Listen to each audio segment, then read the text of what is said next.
अस्सलाम वालेकुम स्टूडेंट्स, मैं हूँ रिजवान अली। आज हम एमडी कैट फिज़िक्स की सीरीज़ स्टार्ट करने जा रहे हैं। अब आपको किसी भी एकेडमी, इंस्टीट्यूशन या सेंटर ज्वाइन करने की ज़रूरत नहीं है, क्योंकि अब आपको वो तमाम कंसेप्ट इसी प्लेटफॉर्म पर प्रोवाइड किए जाएंगे। करना क्या है, आप लोगों ने इस पेज को लाइक करना है, फॉलो करना है और इस वीडियोज़ को शेयर करना है ताकि मज़ीद स्टूडेंट्स इसको देख सकें।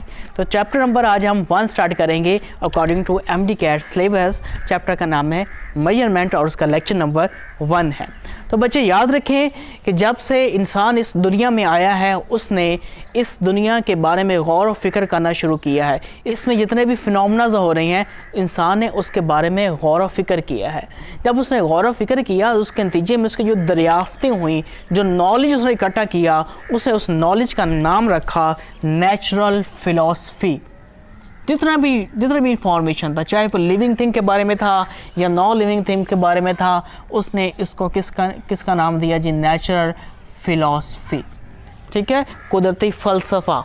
ठीक है, क्योंकि कुदरत के कवानीन को, कुदरत के अवामल को उन्होंने दरियाफ्त किया था। इन बच्चे जैसे जैसे तरक्की होती गई, नॉलेज फ्लोरिश होता गया, तो अब इसको डिवाइड करने की ज़रूरत पड़ गई। जब हमने इसको डिवाइड किया उन्होंने, तो इसके 2 ब्रांचेस में इसको डिवाइड कर दिया। पहली ब्रांच का नाम रखा उन्होंने इसको बायोलॉजिकल साइंसेस और दूसरी ब्रांच का नाम रखा उन्होंने फिज़िकल साइंसेस। ठीक हो गया। अब जो बायोलॉजिकल साइंसेस हैं, as you know, it is about living things. ये लिविंग थिंग्स के बारे में है, यानी ज़िंदा चीज़ों के बारे में है। जो फिज़िकल साइंसेस हैं, it is about non living things. ये इसमें हम बेजान चीज़ों को डिस्कस करेंगे। ठीक है, अगर हम पौधों को डिस्कस करेंगे तो बायोलॉजिकल साइंसेस में उसको हम बॉटनी कहते हैं। अगर हम जानवरों को डिस्कस करेंगे उसको हम डिस्कस करेंगे बायोलॉजिकल साइंसेस में, जिसको हम ज़ूलॉजी कहते हैं। ठीक है, इसमें अब तो बेशुमार ब्रांचेस इसके दरियाफ्त हो चुके हैं मौजूदा दौर में। तो अब हम फिज़िकल साइंसेस में डिस्कस करते हैं हम केमिस्ट्री को। केमिस्ट्री में हम डिस्कस करते हैं मैटर, उसकी कंपोजिशन, उसकी साख्त क्या है, उसका स्ट्रक्चर कैसा है। नंबर 2 इसमें हम डिस्कस करते हैं फ़िज़िक्स को। अभी हम इसकी डेफिनेशन पढ़ेंगे, which is about matter, energy and relationship between them. Then we discuss in astronomy, यानी फल्कियात की स्टडी। इसमें हम डिस्कस करेंगे हेवन बॉडीज़ को, like stars, planets, moon, stars, meteoroids, asteroids, इन तमाम चीज़ों को डिस्कस करते हैं। नंबर 4 इसमें हम डिस्कस करते हैं जियोलॉजी को। Geology is the study of internal structure of the earth and many more branches हैं आपके पास। हमारा जो कंसर्न है वो है फ़िज़िक्स के बारे में। तो फ़िज़िक्स आपके पास बच्चे क्या है, फ़िज़िक्स को मैं यहाँ पे 4 पॉइंट्स में डिफ़ाइन करूँगा, क्योंकि मैं यहाँ पे पॉइंट्स में चीज़ों को डिस्कस करूँगा और यही पॉइंट्स आप नोट करते रहेंगे और इंशाल्लाह इन्हीं पॉइंट्स में से एमसीक्यूज़ आपके सॉल्व होंगे, चाहे जितने भी कम्प्लेक्स एमसीक्यूज़ हुए। Number 1, it is an experimental science. Physics आपके पास एक एक्सपेरिमेंटल साइंस है और याद रखिए एक्सपेरिमेंटल साइंस के लिए मेजरमेंट का होना बहुत ही ज़रूरी है। जब तक हम मेजरमेंट नहीं करेंगे कोई भी चीज़ एक्सपेरिमेंटल नहीं हो सकती। एक्सपेरिमेंट्स करने के लिए हमें पैमाइशें करनी पड़ती हैं, ठीक है, तब जाके एक्सपेरिमेंट्स होते हैं। तो फिज़िक्स सारी एक्सपेरिमेंटल साइंस है, इसलिए फिर हमें मेजरमेंट्स के कानून पढ़ने पड़ेंगे, इसलिए तो इस चैप्टर का नाम मेजरमेंट रखा गया है। नंबर 2 इट्स अबाउट मैटर, जो मैंने आपको अभी थोड़ी देर पहले भी बताया था, मैटर के बारे में है। Number 3 it's about energy. Number 4 it's about relation between matter and energy. ठीक है, इन 4 पॉइंट्स में आप फिज़िक्स को डिफाइन कर सकते हैं। Physics is an experimental science, physics is study of matter, physics is study of energy and physics is the relation between matter and energy. ठीक है, तो यहाँ पे मैटर को भी मैं डिफाइन कर सकता हूँ। कुछ स्टूडेंट्स ऐसे होंगे जिनको बिल्कुल ही बेसिक लेवल पे पढ़ाना पड़ता है, तो उन स्टूडेंट्स के लिए मैं मैटर को डिफाइन कर देता हूँ। मैटर क्या है? Everything which occupy space and have definite मास, जिसके पास 2 चीज़ें हों। ठीक है, नंबर 1 वॉल्यूम, वो वॉल्यूम हो उसके पास और उसके पास एक सर्टन मास हो। अगर किसी भी चीज़ के पास ये 2 चीज़ें हैं तो वो चीज़ मैटर है। अब अपने इर्द गिर्द गौर करें, everything is a matter. Even कि आपको एक ऐसी चीज़ है जो नज़र भी नहीं आ रही, वो भी मैटर है। एयर, हवा आपके पास है, गैसेस मैटर हैं। मैटर्स को अमूमन हम 4 स्टेट्स में डिवाइड कर देते हैं। अब तो वैसे तो 7 स्टेट्स दरियाफ्त हो चुकी हैं, लेकिन हमारे सिलेबस में हम जस्ट अभी तक 4 स्टेट्स पढ़ रहे हैं। Number 1 solids, number 2 liquids, number 3 gases, number 4 plasma. अब इन 3 के बारे में तो आप जानते ही होंगे। प्लाज्मा क्या है? आयनिक स्टेट ऑफ मैटर। जब भी किसी भी मैटर के हम आयंस बना देते हैं तो उन्हें हम बोलते हैं ये प्लाज्मा स्टेट है, ठीक है। अब आयंस 2 तरह के होते हैं, तो ये भी आपको बताता जाऊँ, आपके नॉलेज में इजाफा होता जाएगा। जब प्लाज्मा आयनिक स्टेट है, अब आयनिक 2 तरह के होते हैं, कैटाइन एंड एनाइन। मज़ीद डिटेल में दिया जाता है क्योंकि हमारे सिलेबस का ये हिस्सा नहीं है जी। तो बच्चे अब हम डिस्कस करेंगे फिजिकल क्वांटिटीज़। तो फिजिकल क्वांटिटीज़ को मैं 2 टाइप्स में डिफ़ाइन करूँगा, 2 तरह से डिफ़ाइन करूँगा। नंबर 1 जो मैं डिफ़ाइन करने जा रहा हूँ वो एक डेफिनेशन जो आप लोग पढ़ते हैं, all measurable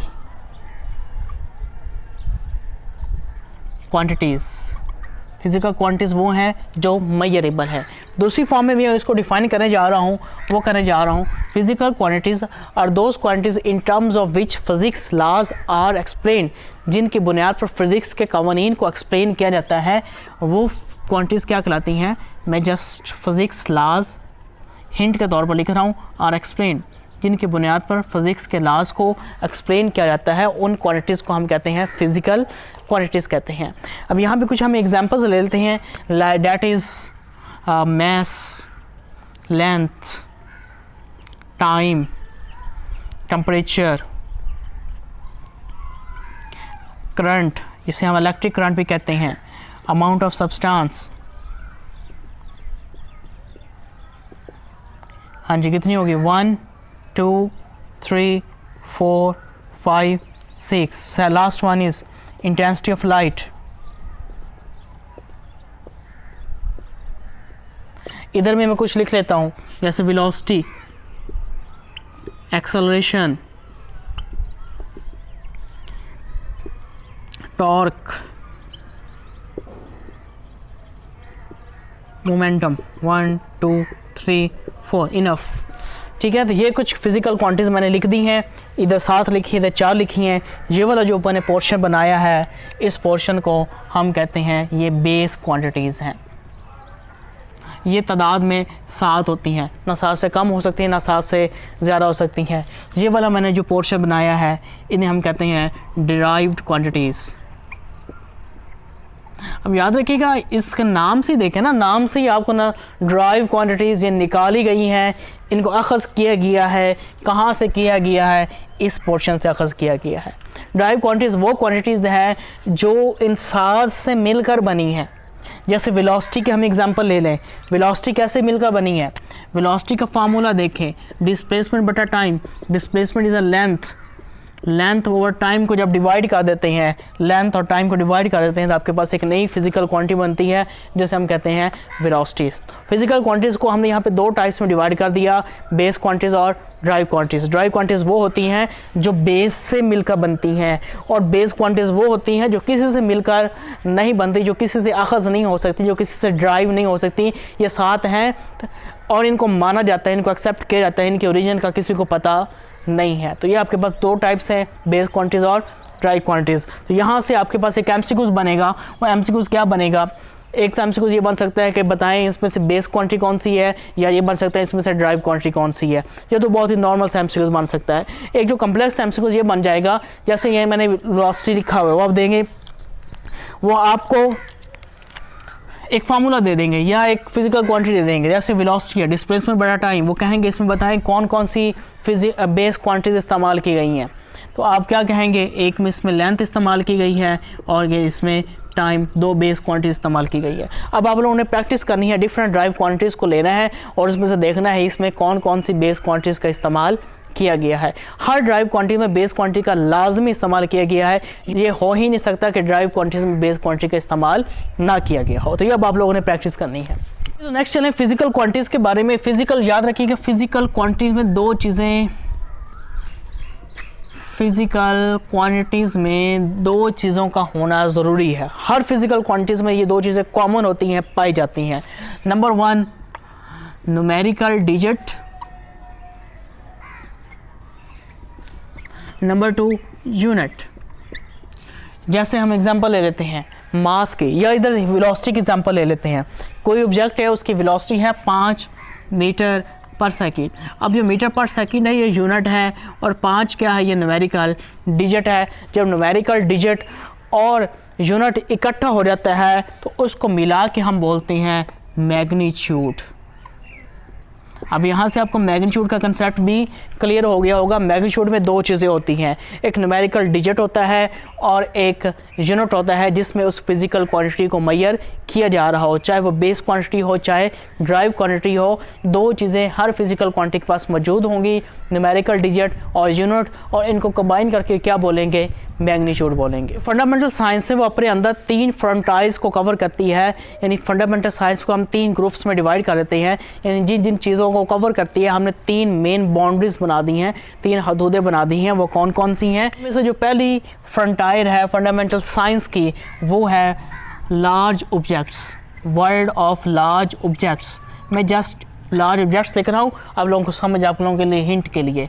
world of large objects, इसके यहाँ पे जो एग्जांपल लेंगे वो लेंगे हम यूनिवर्स। बच्चे यूनिवर्स क्या है? यूनिवर्स सिर्फ ज़मीन, चांद, सूरज नहीं है। एस्ट्रोनॉमर्स ये कहते हैं जितने आपके पास रेगिस्तान में रेत के ज़रे हैं उतने ही इस कायनात के अंदर, इस यूनिवर्स के अंदर ज़मीन जैसे प्लैनेट्स और सूरज जैसे स्टार्स मौजूद हैं। नंबर 2 में स्मॉल ऑब्जेक्ट्स आ जाते हैं। फंडामेंटल साइंस स्मॉल ऑब्जेक्ट्स को डिस्कस करती है।